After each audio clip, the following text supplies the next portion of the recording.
YCP నేత మాజీ మంత్రి పేర్ని నానిపై ఫైర్ అయ్యారు. టీడీపీ నేత బుద్ధా వెంకన్న వల్లభనేని వంశీ స్వాతంత్ర సమర యోధుడు అన్నట్లుగా తెగ బిల్డప్ ఇస్తున్నాడని మండిపడ్డారు. కొల్లు రవీంద్రను హత్య కేసులో ఇరికించి జైలుకు పంపిన పేర్ని నాని వల్లభనేని వంశీ విషయంలో ఇలాంటి వ్యాఖ్యలు చేయడం హాస్యాస్పదమన్నారు. వంశీని వంగవీటి రంగాతో పోల్చడం ఇంకా విడ్డూరంగా ఉందన్నారు. వంగవీటి రంగాకి వెంటనే క్షమాపణలు చెప్పాలని డిమాండ్ చేశారు బుద్ధా వెంకన్న.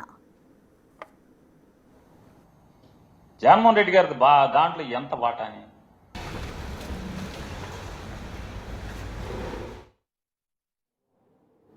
వల్లభనేని వంశీ గురించి మాట్లాడుతూ వల్లభనేని వంశీ ఏదో స్వాతంత్ర సమరయోధుడు అన్నట్టు, స్వాతంత్ర సమరయోధుడిని అన్యాయంగా జైల్లో పెట్టినట్టు,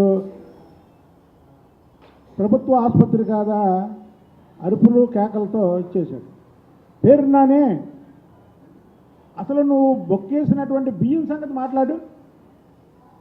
నీకు సిగ్గనేది ఉందా? ఎవరన్నా చెడ్డ పనులు చేసేటప్పుడు భార్య పేరు మీద పెడతారా?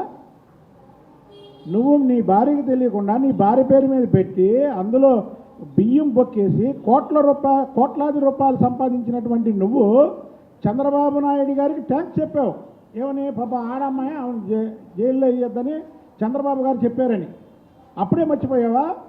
విశ్వాసఘాతకుడా, విశ్వాసం అనేది లేదు నీకు. నిన్న చంద్రబాబు గారి గురించి, చంద్రబాబు గారి ప్రభుత్వం గురించి నువ్వు మాట్లాడతావా? మా బీసీ నాయకుడు అయినటువంటి కొల్లు రవీంద్రని దాదాపు 55 రోజులు జైల్లో పెట్టినటువంటి వాడివి నువ్వు. కొల్లు రవీంద్ర హత్య రాజకీయాలను ప్రోత్సహిస్తాడా? హత్యల్లో ఎక్కడైనా ఇన్వాల్వ్ అవుతాడా? అలాంటి కొల్లు రవీంద్రని హత్య కేసులో ఇరికించి దాదాపు 55 రోజులు జైల్లో పెట్టించి అలా మావయ్య ఎవరైతే నడకుదురి నరసరావు మాజీ మంత్రి గారు ఉన్నారో ఆయన మానసికంగా కృంగిపోయి ఆయన చావుకు కారణమైనటువంటి వ్యక్తివి నువ్వు. ఈ స్వాతంత్ర సమరయోధుడు వంశీని పోల్చావు. నువ్వు వెంటనే క్షమాపణ చెప్పు.